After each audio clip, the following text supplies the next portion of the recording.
I'm doing market research. I'm also working with destinations towards sustainable development. We're active in some European networks. I'm also doing some lectures at universities. And so my role here is coming from the north of Germany, having been here only once and now the second time, and it's the second day now. It's really, I'm coming from the outside. And I think I have some maybe interesting ideas, a little bit from the theory and from experiences in other countries. And I have the data, so I don't know much about Montenegro. I know a lot about the German market and other European markets, and I know a bit about destination development. So this is where it comes from. And if I say something like this, choose your markets wisely, it's not pointing with the fingers, this is what you have to do, but it's what I think might be an idea that's worthwhile considering. So going ahead, this means, first of all, you need to go to markets where the money is. And this is the European map, with where the dark blue is actually where, I mean, this is GDP, but it shows you at one glance where people are, let's say, being more productive, the GDP higher, hence usually also the income's higher, there is more money, but it's the dark green. But there's also more to consider, and this goes also in line, I think, with Anna said, especially the second part. So don't go overseas, don't go so far away, go to markets which are close by, because it's also less risky. Because I did a class in the Seychelles once, and there you see they are dependent on European markets. And if one airline decides not to fly, they have like a drop in visitor numbers instantaneously by really more than 10, 15%. So it's less risky to go near. And also I think it's the thing, you have to differentiate between where do you need flight connections and where can you go by car or by other means of transport. And when all this, and then of course you want people who want to go travel south. And then you end up there. So this is a good place to start. So southern Germany, Austria, Switzerland, and maybe the north of Italy. But the north of Italy is a little bit risky because I think they tend to spend if they travel to the sea in their own country. So this is why I think it's also worthwhile to look at the German market where I have the good data. But first, some statistics, why it's also maybe worthwhile looking at Germany. Because here we see the share of Germans with all the international guests. It's from different years, it's not really very, very, very accurate, but I think we get the picture. So with all your neighbors, the Germans have a much bigger share within the international guests. In Montenegro, in a good year, it's only 8%. So there should be room for growth with the German market. And we have the tool to supply the data. So this, maybe you can read that also later a little bit more. It's straightforward market research. It's a tool that has been there for more than 50 years. It's actually set up by the industry, and we're only managing it. And really basically almost all European destinations use it at least at some point in time, and many of those who really rely on the German market, they use it on a regular basis. So when we agree on this, it's worthwhile to look at the German market to find some solutions. Next step is to look for segments. And here the idea is, again, we look again where the money is, so spending above average, but also if we want them here for a long time. So this is also going to the sustainability part, and we don't want them apparently in August and maybe also not so much in July. And of course they have to fit with what you're offering. And this is something Kirsi brought back from a meeting in Athens about green destinations a couple of weeks ago. So you stop marketing summer. You have to manage the summer, but you don't have to marketing it, and if you have to market it, you have a problem. So this is what we are looking for. So we are looking for segments that might be beneficial, which fit with what we just said. And so this is just looking in our data, trips from Germany to the Mediterranean without visiting friends and relatives, so really like touristic trips. And we see, of course, the majority is sun and beach, but we also look for other segments. So we look for the ones that are not sun and beach, and also to have a glimpse at the camping and motorhome segment. And we see in terms of the spending, it's more here, it's more per day. They don't stay much longer, but even the sun and beach people, they stay quite long, you must admit. But also considering this is in the lower season, or often in the lower season, it's really quite a high value.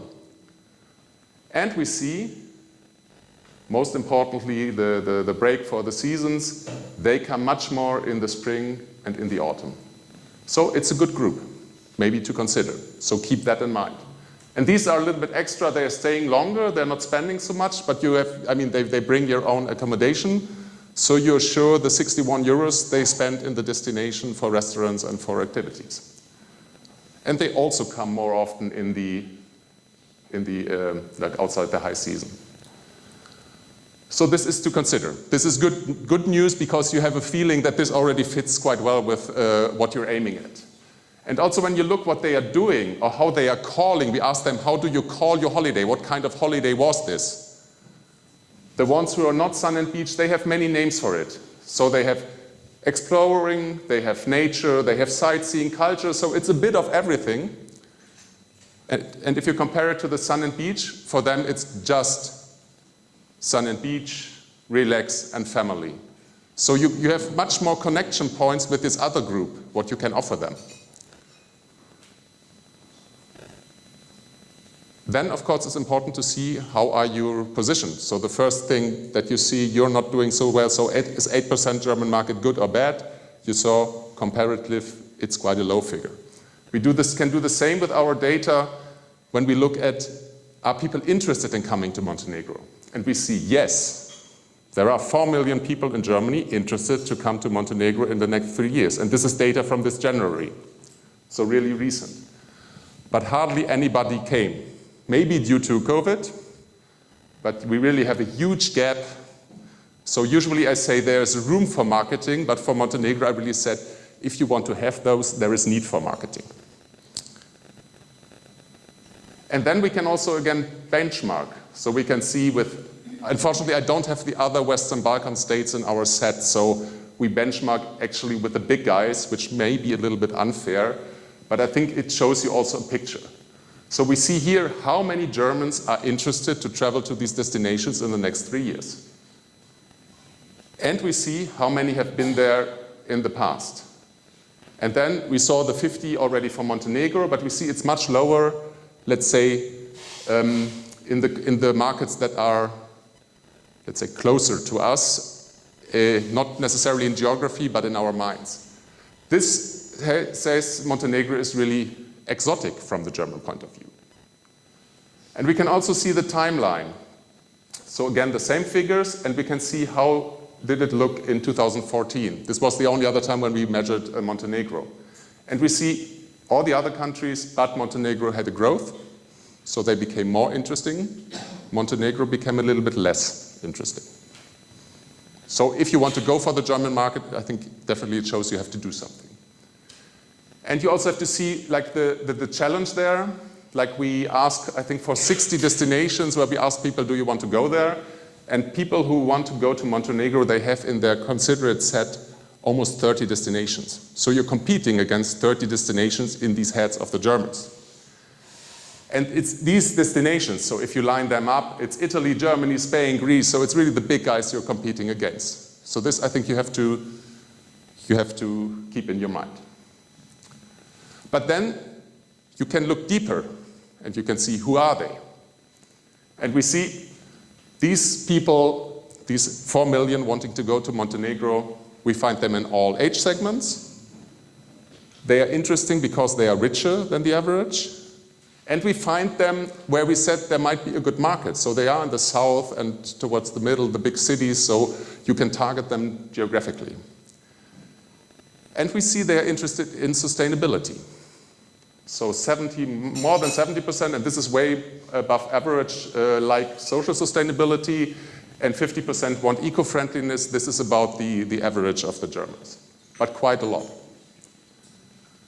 And then again, we can see this is a little bit matching with what I showed before. So what is why they want to travel, these people going to Montenegro. Not why do they want to go to Montenegro, but why do they like to travel generally. And this is for the population, so we see, you read it like this, 65% of the Germans, they want to travel to get away from daily life. The guys going to Montenegro, it's higher up everywhere, so they are more interested in the travel topic anyways. And you have like a little bit different shape of the curve. And interesting is also you can benchmark with Croatia.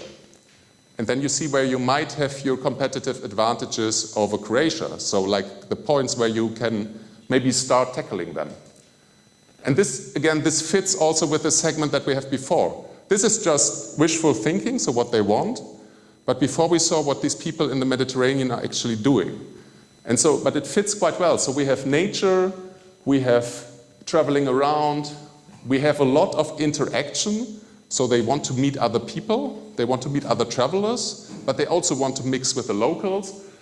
They want nature, they want culture at the same time, and they are a little bit more adventurous. So there are really points where you can catch them, and this all fits well, I think, with the product you have in many places here, and it fits with these, don't go for the high season for the summer month.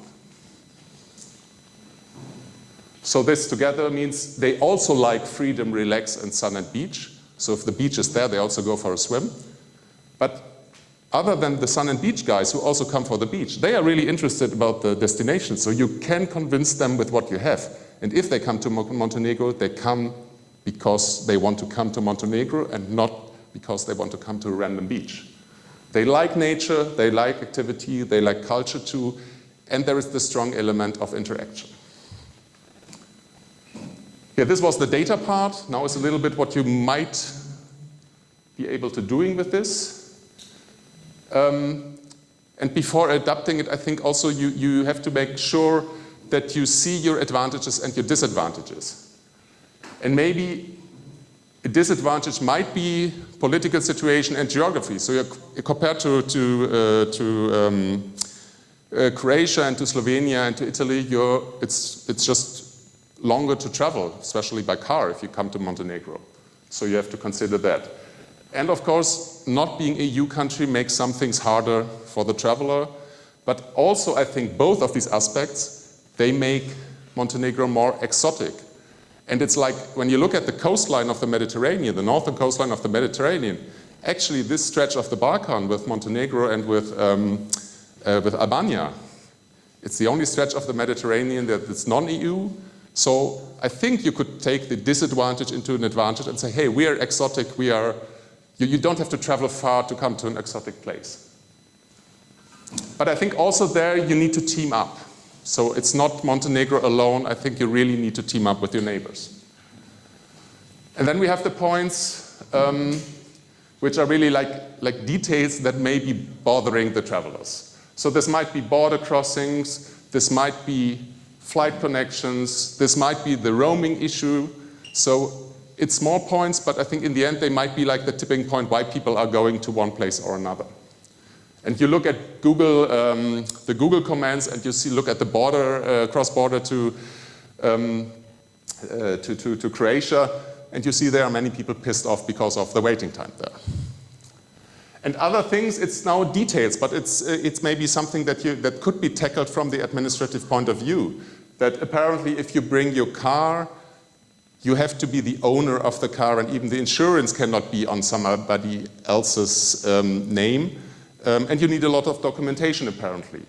Or bringing your dog seems to be like really a hard thing, or wanting to fly your drone. So it's really rules that are actually in the hands of the Montenegro administration government that make life harder for some travelers when you compare it especially to EU countries. And this benchmarking thing, I think it's always interesting that you think, what do I have, or what is harder to come, make it harder to come here than to other places. There is quite a nice report where you can really dig into and really compare to where are you better or less good than your neighbors, and this is the link. And maybe one way out of it, and to go for this interesting segment and to like grow in the right segments that also fit this new model of working or the new model of tourism. I think it's important to have good partners. And we saw some of the people are going rather package tourists, and I think if you go for flight connections or for flight tourists, there is a higher likelihood that people want to travel with the tour operators. There I think it's important to strengthen the ties that you already have and try to find new ones. You also have the individual tourists, and I think there we will also hear the example with Outeractive. There are also other portals out there that aim, let's say, closer to the individuals, and also special segments, like with Outeractive, you have the outdoor tourists, the hiking tourists, the cycling tourists. So you have connection points there. Camping, you also have like, you have some initiatives. PinCamp is like the camping company from the ADAC, from the Auto Club in Germany. You have CEVD, it's the caravanning producers company, and I think associations. So if you team up with them, I think you can use them for PR, and they're always looking for news, and they're also looking for exotic places and to show nice pictures. And I think it could be like one small piece of the puzzle of targeting. Another thing is flight connections. I mean, you have TVAT, you have the airport right next door. I'm not sure, like right now, the flight connections I know were not so very good. I'm not sure how this is in the other months. But there I also think if it doesn't work so well with the big guys, look also for the small guys. And there's like a new company in our region, in the north of Germany, that is now flying to really to all the airports where nobody else is flying. So maybe this is also starting. It's really just trying to think where to start. Or you go press and you think, which is the let's say high quality press that could be interesting and could work with these targets or these target groups that I want to attract to Montenegro. And last but not least, I think it's really important for this target group to team up with your neighbors, because when you think of a tour for 2 weeks or something that you can maybe sell well in Germany in the months of October, of May, of something, probably Montenegro is too small. So you really should do something with all the other countries in the Western Balkan. So the message is, go for it. And a little summary, like how you might be able to do it from my perspective is that really the data suggests, if you look at it, there is a strong suggestion that you can do better on the German market. This group who wants to go to Montenegro is really an interesting and attractive group, so they are worthwhile to target. Whoop! This was very fast. And I didn't get even the yellow sign yet.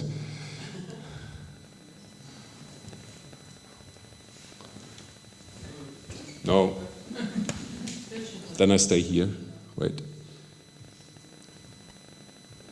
Doesn't want to.